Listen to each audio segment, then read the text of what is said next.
presented by Gulki Music. Music by Ajit Mahia.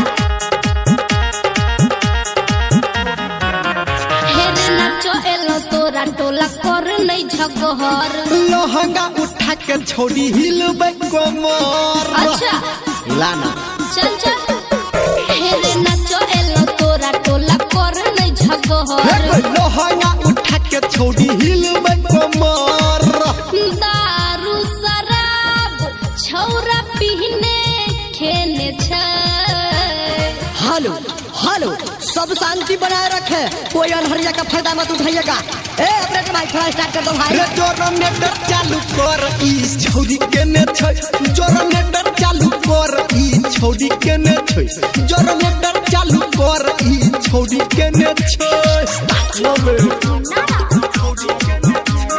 Singing by Power Star Dharmender Nirmaliya.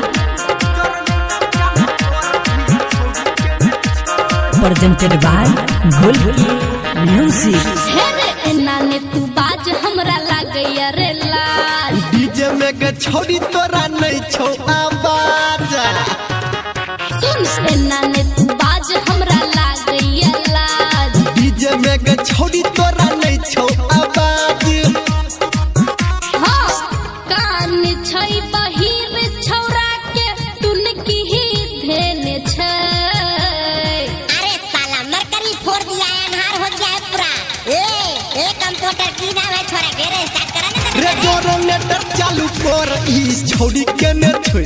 Generator चालू कर, ई छौरी केने छै। जनरेटर चालू कर, ई छौरी केने छै। माँ गायत्री रिकॉर्डिंग स्टूडियो।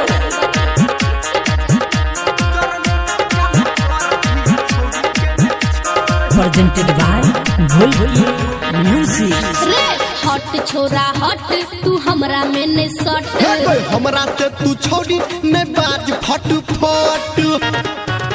हाँ हट छोरा हट तू हमरा में ने सट। हमरा से न छौरी तू बाज फट फट। हाँ छौरा निर्मलिया हमर टेंशन लेने छै। नूर सुराइछन हरिया गते रे सा हटना तब से हरे तक कर छरे रूप हम देखने करावे।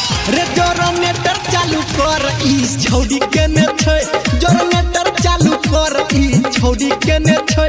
जनरेटर चालू कर, ई छौरी केने छै। साइकिल ही रे।